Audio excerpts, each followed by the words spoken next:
तो जब भगवान छुड़ाए तब छोड़ना हुआ, आपके छोड़ने से छोड़ना नहीं होता। भाव रहना चाहिए। अब कल नानी माँ से सत्संग हो रहा था तो नानी माँ ने भी इस पर भी चर्चा हुई। नानी माँ ने कहा ये जो पति पत्नी का संबंध है, रिश्ता है, ये केवल इसलिए नहीं है कि विवाह हुआ, बच्चे पैदा किए, पैसा कमाया, घर मकान बनाया, घोड़ा गाड़ी लाए और बस पूरा जीवन बच्चों के साथ, बच्चों के बच्चों के साथ, बच्चों के बच्चों के साथ। उद्देश्य ये है कि विवाह हुआ, पति पत्नी आपस में मिले, वंश परंपरा आगे बढ़ी या नहीं बढ़ी तो भगवान ने और कार्य दिए, संसार के, समाज के आपने कार्य किए, सेवा की। उसके बाद जब जिम्मेदारियों से निवृत्त हो गए, कर्तव्य पूर्ण हो गए, उसके बाद दोनों मिलकर भगवत प्राप्ति की ओर अग्रसर हों। उद्देश्य है भगवत प्राप्ति, भगवान को पाना, भगवान को जानना, खुद को जानना, खुद को पहचानना, आत्म साक्षात्कार, खुद को जानना। तो पति पत्नी दोनों का कर्तव्य है कि अब दोनों जने मिलकर, आपने छोड़ दिया, बच्चे बड़े हो गए, उनको आत्मनिर्भर बना दिया, अब वो अपने कर्म के अनुसार अपना जीवन जिएंगे। अब आपको दोनों को मिलकर भगवत प्राप्ति की ओर जाना है। फिर उन्होंने एक बात कही, किसी ने प्रश्न किया कि मेरी इच्छा है, बच्चे आत्मनिर्भर हो गए, अब मुझे जाना है, अब मुझे भगवान को पाना है, मेरा रास्ता अलग है, मेरी यात्रा अलग है, तब क्या करें अगर पत्नी सहयोग ना करे तो, पत्नी साथ चले ना तो? तब नानी माँ ने कहा कि निवृत्त होने के बाद, बच्चों को आत्मनिर्भर बनाने के बाद, पति पत्नी आपस में विचार विमर्श करें कि तुम्हारा रास्ता है भगवत प्राप्ति, भगवान की तरफ जाना, लेकिन अभी मैं उसके लिए तैयार नहीं हूँ, मैं बच्चों के साथ रहना चाहती हूँ, मेरा अभी मोह यहाँ है, कर्तव्य नहीं, मेरा मोह है, मैं बच्चों के साथ रहना चाहती हूँ, मैं यहीं रहकर भगवान का भजन करूँगी, मैं यहीं रहकर भगवान का ध्यान करूँगी, बच्चों के साथ रहूँगी, आपका मार्ग है, आप जाइए, फिर आप चले जाइए। या तो पत्नी आपके साथ रहे, जंगल में जाने को तैयार रहे, पहाड़ पर रहने को तैयार रहे, क्योंकि जिम्मेदारियों से मुक्त हो गए, या तो वो साथ चले, दोनों मिलकर शिव और शक्ति स्वरूप युगल रूप में भगवान को प्राप्ति करें, जो हमारे जीवन का उद्देश्य है। नहीं तो आप अपना रास्ता पकड़ लीजिए, उनको अपने रास्ते पर रहने दीजिए, दोनों एक दूसरे को कुछ ना कुछ, अगर सद्भाव है तो मिलता रहेगा, सपोर्ट एक दूसरे का करते रहेंगे। फिर प्रश्न उठा कि जिम्मेदारियों से मुक्त होने का अभिप्राय क्या है, कर्तव्य पूर्ण होने का अभिप्राय क्या है? तब नानी माँ ने बताया कि जिनको आप इस संसार में लाए हैं, मैं कई बार आप लोगों को बता चुका हूँ कि जो माता पिता आपको लाए हैं इस जीवन में, जब वो अशक्त हों तो आप सशक्त बने, उनका सहारा बने। और आप जिनको इस संसार में आए हैं, उनको आत्मनिर्भर होने तक आप उनका संबल बने, उनका सहारा बने। अब नानी माँ ने कहा आत्मनिर्भर का क्या मतलब है? आत्मनिर्भर का मतलब है कि जो आपके पास साधन हैं, संसाधन हैं, जिन स्थिति परिस्थितियों में हैं, बच्चों को शिक्षा दीजिए, कौशल दीजिए, उनको आगे बढ़ने में सपोर्ट कीजिए, और जब वो अपने पैरों पर खड़े होने लायक हो जाएं, खाने कमाने लायक हो जाएं, बस आपकी जिम्मेदारी पूरी। अन्यथा तो कोई अंत नहीं है जिम्मेदारी का, बस इतना ही होना चाहिए। आप जिनको लाए, जो आपके साधन संसाधन, उनको पढ़ाया लिखाया, अपने पैरों पे खड़ा हुआ, उन्हें सुविधाएं दी, उन्हें रोज़गार मिला, बिजनेस मिला, जो भी किया, उसके बाद अपने निश्चिंत हो गए कि अब ये कमाने खाने लगे हैं, अपने परिवार को चला लेंगे, अपनी गुजर बसर कर लेंगे। अब आप मुक्त हो गए। अब चाहे आप साथ रहिए, चाहे आप अलग हो जाइए, जैसे चाहे, जैसे आपकी वृत्ति हो, जैसे आप कहो वैसा आप कीजिए। अगर भगवान के प्रति आपका जुनून है, निष्ठा है, उसे पाना है, जो जीवन का परम उद्देश्य है, तो हाथ जोड़ लीजिए कि देखो बच्चों, अब तुम लोग अपने पैरों पर खड़े हो गए हो, आत्मनिर्भर हो गए हो। जो हमें बन पड़ा, हमने आपको संस्कार दिए, आपका प्रारब्ध आपके साथ है, आपके कर्म आपके साथ हैं। आप अपना जीवन अपनी तरीके से जीजिए, हमें मुक्त कीजिए। जब भी आप हमें स्मरण करेंगे, हम आपके साथ हैं। हम जहाँ भी होंगे आपके लिए प्रार्थना करेंगे। और ऐसे में पति पत्नी दोनों मिलकर अगर जाकर भगवत प्राप्ति में आगे बढ़ते हैं, इससे अच्छी तो बात ही नहीं है। विवाह का है ही ये कि शिव और शक्ति स्वरूप मिलें, एक नई प्रक्रिया का जन्म दें, उसे विकसित करें, पल्लवित करें, पुष्पित करें, और जब उसकी जड़ें मजबूत हो जाएं, उसके बाद दोनों भगवत प्राप्ति के लक्ष्य पर चले जाएं। हमारे राजा महाराजा ऋषि ऐसे ही तो करते थे। कितने राजाओं के उदाहरण हैं। अपने सामने बेटे को गद्दी दी, दोनों जने चले गए जंगल में अपने सदगुरु के पास, और उसी तरह से जीवन जीने लगे। इसका कोई अंत नहीं है। बाकी क्या होता है, क्योंकि माँ के अंदर ममता है, ममत्व है, और चीज़ें हैं, तो उसका अपने बच्चों से प्रेम होता है। कहती अच्छा ऐसा करते हैं, इनका विवाह और हो जाए, फिर विचार करेंगे। अब विवाह की तैयारी कर ली, और समय निकल गया 2, 4, 5 साल। अब विवाह हो गया, बहू आ गई। पति ने कहा चलो अब चलते हैं, मेरा रास्ता तो अलग है। पत्नी ने कहा थोड़ा सा रुक जाओ, अभी नई बहू आई है ना, जरा देख ले घर में, अभी तो उसके घर के बारे में ठीक से पता नहीं है, उसको समझा देंगे घर कैसे चलता है, कैसे घर का है, क्या हमारे यहाँ का रीति रिवाज है, थोड़ा सा बता देते हैं। 1-2 वर्ष और रुक जाते हैं, और 1-2 वर्ष रुक गए। बहू को बताया, तब तक बहू के संतान हो गई, नाती पोते आ गए। पति ने कहा अब चलें। बोले अभी बच्चे बहुत छोटा है, वो कैसे उसका पालन करेगी, उसे तो कुछ पता ही नहीं है, वो तो खुद अभी लड़की ही तो है, उसको पता नहीं है कैसे बच्चे का पालन पोषण करेगी, कैसे करेगी। थोड़ा बच्चा बड़ा हो जाए, उसके बाद चलते हैं। फिर इंतज़ार करा, बच्चा बड़ा हो जाए। अब बच्चे का आपसे मोह हो गया, बहू का हो ना हो, बेटे का हो ना हो, अब बच्चे का मोह आपसे हो गया, क्योंकि आपने उसको पाला पोसा, दादी नानी हो गई ना। अब वो आपके साथ आता है, खेलता है, आपके साथ खाता है, दादी दादी करता है, दादा करता है, नानी नाना करता है। पति ने कहा अब तो चलो भाई, अब बच्चा बड़ा हो गया, अब तो वो स्कूल जाने लगा, अब वो मोह आड़े आ गया। अब वो दादी को जाने ही नहीं देना चाहता, नानी को जाने नहीं चाहता, नानी दादी खुद भी नहीं जाना चाहती। दोनों को एक दूसरे से मोह हो गया, पूरा जीवन वही सांसारिक प्रपंच में। और उसके बाद क्या होता है आप सबको पता है, घर घर की कहानी है, बार बार से कहना ठीक नहीं है। इन स्थितियों से बचना है, ये सूत्र है, इस सूत्र को पकड़ लीजिए।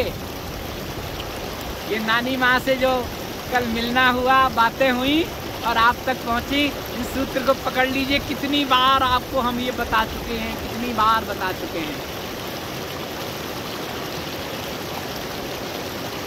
जिम्मेदारी का मतलब बच्चों को पढ़ा लिखा कर अपने पैरों पर खड़ा कर देना, आत्मनिर्भर बना देना, या ऐसी व्यवस्था कर देना अब वो अपने पैरों पर खड़े हो जाएंगे, उनको रोजी रोटी की दिक्कत नहीं आएगी।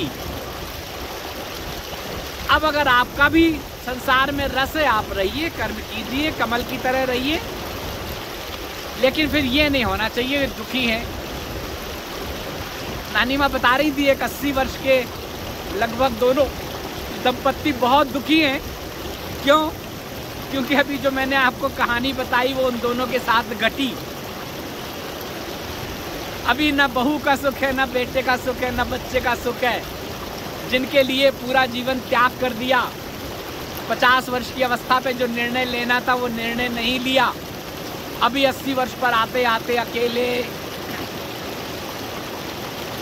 असहाय एक कमरे में, ना ही अपने मन का साथ जी पाए, ना आप जी पा रहे हैं। हो सकता है इतने वर्षों में भगवत प्राप्ति के उसमें चले गए होते तो वो बोध हो जाता, वो स्थिति हो जाती, या फिर उतने समय को जी लेते, एक स्टेप तो आगे बढ़ जाते, कार्मिक अकाउंट में एक आध एंट्री हो जाती आगे के लिए। अकेलापन महसूस नहीं होता। तब ये होता कि मेरे साथ भगवान है, मैं भगवान का, भगवान हमारे, भगवान सबके, इसलिए सब हमारे, ये भाव रहता। कितने आनंद में रहते। तो हम लोग अपने दुख का कारण खुद हैं। बहुत से प्रश्न आते हैं आप लोगों के, हम घर में दुखी हैं, बेटे से दुखी हैं, बहू से दुखी हैं, परिवार से दुखी हैं, आर्थिक परेशानियों से। ये सब हमने दुख पाल लिए हैं। दुख तो है ही नहीं, हमने मान लिया है दुख तो दुख है, नहीं तो दुख की कोई बात ही नहीं है। ये सूत्र पकड़ लीजिए आज का, बस। उसके बाद वो है, बच्चों को पढ़ा लिखा के आत्मनिर्भर बनाने के बाद फिर मोह है। बच्चे की शादी हम अपनी मर्जी से करेंगे, बहू आई है वो मेरे कहने पर चले, जैसा मैं चली हूँ वैसा चले, मेरी सास ने मुझे जिस तरह से रखा है वैसे मैं अपनी बहू को रखूं। हालांकि आजकल तो कोई रख ही नहीं पाता है, आजकल बहू सास को रखने लगती है।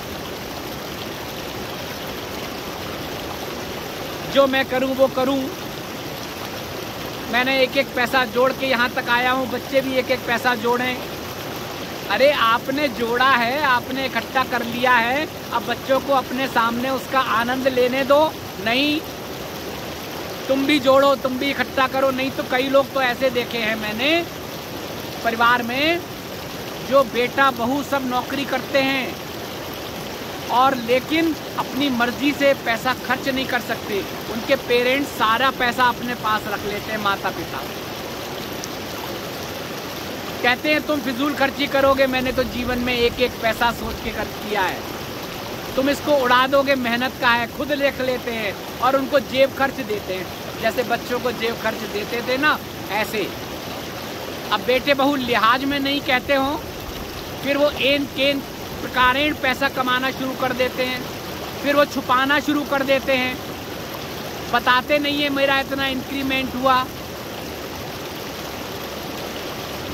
प्राइवेट सेक्टर में बहुत से ऐसे कारण होते हैं, छुपा लेते हैं पैसे को, फिर उनके अंदर वो चीज़ें आ जाती हैं, फिर हर चीज़ में उस तरह का इस्तेमाल करने लगते हैं। सम्मान नहीं रहता है एक दूसरे के प्रति, सेल्फ रिस्पेक्ट खत्म हो जाती है। ऐसा ही तो होता है, देख लीजिए अपने अपने घरों में। मैं तो कितने परिवारों से अपने जीवन में इस तरह की समस्याओं को लेके मिलता ही रहता हूँ, ईमेल पे, व्हाट्सएप पे और तरीके से। इस समय अपने जीवन में अगर मैं करूँ तो लगभग 10,000 सिटिंग तो हो ही गई होंगी।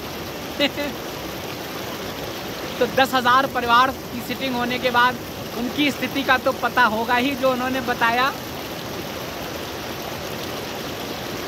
जैसे डॉक्टर से मरीज कुछ छिपाता नहीं है, ऐसी जब हमारी सिटिंग होती है ना, तो जो सिटिंग कराता है उससे कुछ छिपता नहीं है और वो छिपाता भी नहीं है, और छिपाने की कोशिश करता है तो बाबा जी उसको आईना दिखा देते हैं, क्या देते हैं, ये लो। ऐसा है प्रभु जी, ये हमारे मन से जुड़े हैं, विकार जितने भी हैं सब मन से जुड़े हैं और हम मन के अधीन हैं। इसीलिए काम, क्रोध, लोभ, मोह, मद, अहंकार, ये सब चीज़ें हमारे साथ जुड़ी हुई हैं। हमें प्रयास करना है, इनसे ऊपर उठना है। उद्देश्य क्या है? भगवत प्राप्ति। तो धीरे धीरे जो हम मन के अधीन है ना, मन को अपने अधीन करना है, मनाधीश बनना है। मनाधीश कैसे बनेंगे? वही प्रक्रियाएं 24 मिनट की जो बताई हुई हैं करें। ओम भ्रामरी करें, मन को प्राणों से लय करें, ध्यान करें,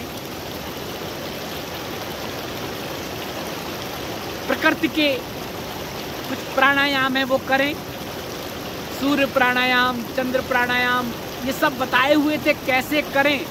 सूर्य को जल चढ़ाते हैं, लिया सूर्य को जल चढ़ा दिया।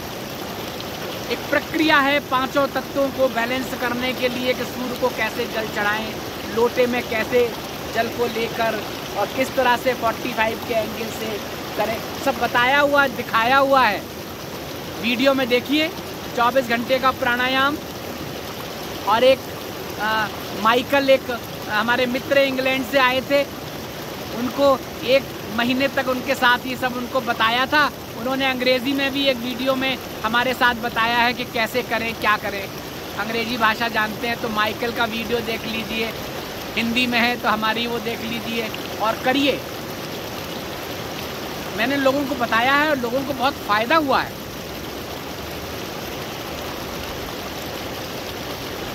अलग अलग तरीके से लेकिन लोग करते हैं। मैंने ऐसे देशों में भी बताया जहां लोग नहीं जानते हैं ये क्या है प्राणायाम, क्या है सूर्य प्राणायाम। मैं एक देश में गया, वहाँ के प्रधानमंत्री 15 साल रहे, 15 वर्ष तक प्रधानमंत्री रहे, 15 वर्ष उनके पिताजी प्रधानमंत्री रहे। वो जब मिलने आए, बातें हुई तो उनके संग बहुत अच्छा सत्संग हुआ। 2-3 दिन फिर मैंने उन्हें बताए सारे प्राणायाम। मैंने कहा वीडियो देख लीजिएगा। बोले मुझे हिंदी कम समझ में आती है, आप मुझे करके बता दीजिए। मैंने उन्हें बताया कि ऐसे ऐसे करिए। ओम भ्रामरी से लेके, सूर्य प्राणायाम से लेके और संध्या को चंद्र प्राणायाम तक का बताया कैसे कैसे क्या करना है। उन्होंने कहा ये कि ऐसे कैसे करेंगे। मैंने कहा एक लोटा बाजार से ले आइए जिसके नीचे जोड़ ना हो और उस लोटे से लेके ऐसे प्राणायाम करना होता है। अब वो सूर्य प्राणायाम तो भूल गए, उनके मैसेज आते हैं, Swami ji I am doing regularly लोटा प्राणायाम। उनको ये याद रहा कि ये लोटा प्राणायाम है क्योंकि लोटे से सूर्य को जल चढ़ाते हैं। उनका मैसेज आया, आई एम डूइंग रेगुलरली लोटा प्राणायाम। तो प्रभु जी करना है, अब करने का समय है। उपदेश का समय नहीं है, ज्ञान का समय नहीं है, सीख देने का समय नहीं है। आने वाला जो समय बहुत अच्छा आ रहा है, करने की जरूरत है, करना है। प्रकृति के साथ अपने आप को जोड़ना है।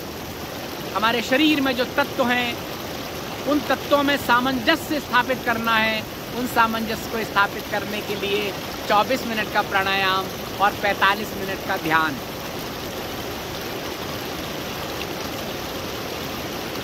कई लोग इस पर प्रश्न करते हैं कि ध्यान करें कि भक्ति करें। प्रभु जी सब एक ही जीवन में, सब एक दूसरे से गुत्थे हुए हैं, अलग थोड़ी हैं, सब ऐसे हैं। भक्ति, ज्ञान, कर्म, योग, ध्यान। नानी माँ जब आई, भक्ति भाव था उनकी, सेवा, सेवा से शुरू होती है। भगवत प्राप्ति का पहला पड़ाव है सेवा। और सेवा के लिए कुछ सीखना नहीं पड़ता है। किसी आश्रम में जाएं और देखो आप अपने आप सेवा करने लगते हैं। कोई झाड़ू उठा लेता है, कोई पानी लाता है, कोई कुछ करता है, कोई रसोई में चला जाता है। आश्रम में जाएं तो देखिए, कहना थोड़ी पड़ता है किसी से। और जिसको नहीं आता वो सीखना भी नहीं पड़ता, वो 2 दिन देखता है, तीसरे दिन से सीख लेता है। सुभद्रा माता जी जब मौनी आश्रम में गई हिमालय में, तो उन्होंने देखा कि लोग झाड़ू लगा के और रास्ता साफ करते। उन्होंने 2-3 दिन देखा, तीसरे दिन झाड़ू उठाई और लगाने लगी, सेवा करने लगी। कोई क्लास लेने की ज़रूरत नहीं है, लंबे समय तक कहीं ट्रेनिंग की ज़रूरत नहीं है, बस देखा और करने लगे। सेवा से शुरू होता है।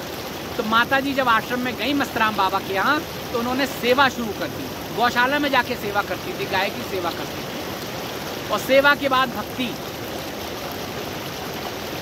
मस्तराम बाबा ने उनको किताबें दी पढ़ने के लिए, ये पढ़ो, एक एक करके पढ़ते गए माता जी।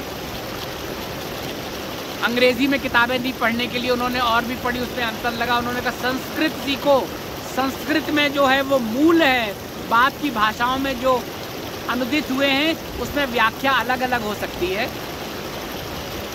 व्याख्या का प्रकार बदल जाता है, चीज़ें वही होती हैं। तो उन्होंने कहा संस्कृत सीखो। माता जी ने संस्कृत नानी माई ने सीखी और संस्कृत की विद्वान है वो। तो ज्ञान आया, सेवा आई, सेवा से भक्ति, पूजा पाठ, फिर ज्ञान हुआ किताबें पढ़ने के लिए। जब बहुत पढ़ लिया तो बाबा ने कहा अब पढ़ने की ज़रूरत नहीं है, अब करने की ज़रूरत है, ध्यान करो। फिर उन्होंने नानी माँ को बताया ध्यान करने के लिए, फिर नानी माँ ध्यान में सेवा से शुरू किया, भक्ति, ज्ञान और ध्यान। योगिनी है वो नानी माई। मैंने उनके जगह की फ़ोटो दिखाई है, आश्रम की फ़ोटो दिखाई है, लेकिन कृपया ऐसे मिलने ना चले जाएं संतों की आज्ञा के बिना। और संत जब मना कर दें फिर अगर आप मिलने चले जाएं तो उसके फल की प्राप्ति नहीं होती है। नानी माँ ने मना किया है, बिना अपॉइंटमेंट के कोई ना आए।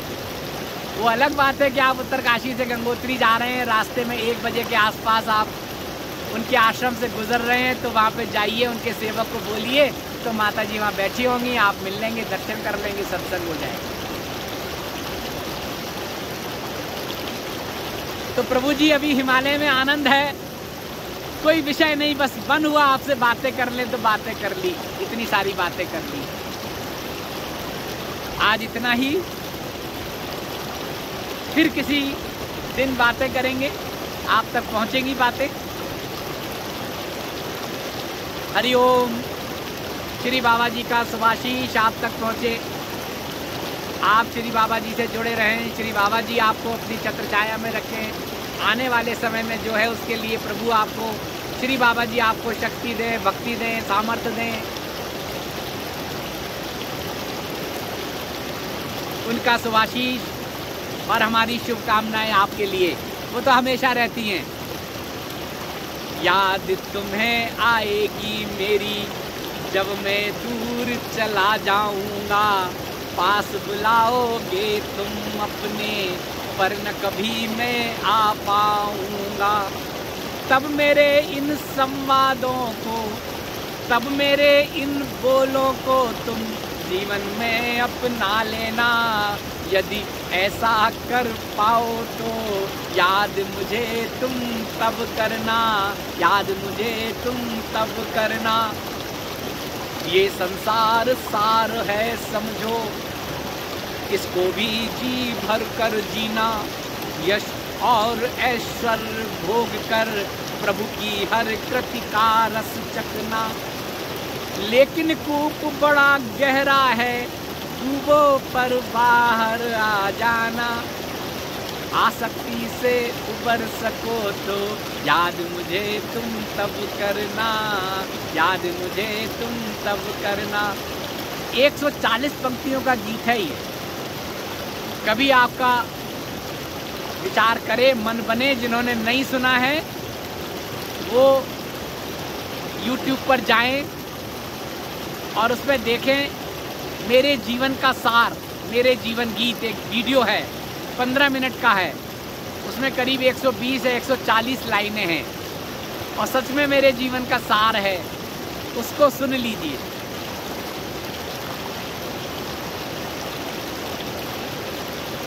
बहुत सारे सूत्र आपको मिल जाएंगे और आनंद लीजिए।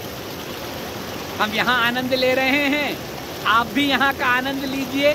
ये आनंद सब आप तक पहुँचे, यही प्रार्थना होती है, यही संकल्प है कि जो मेरा आनंद है वो सब आप तक पहुँचे, आपको शक्ति दे, सामर्थ्य दे, भक्ति दे। हरि ओम, हरि ओम प्रभु जी।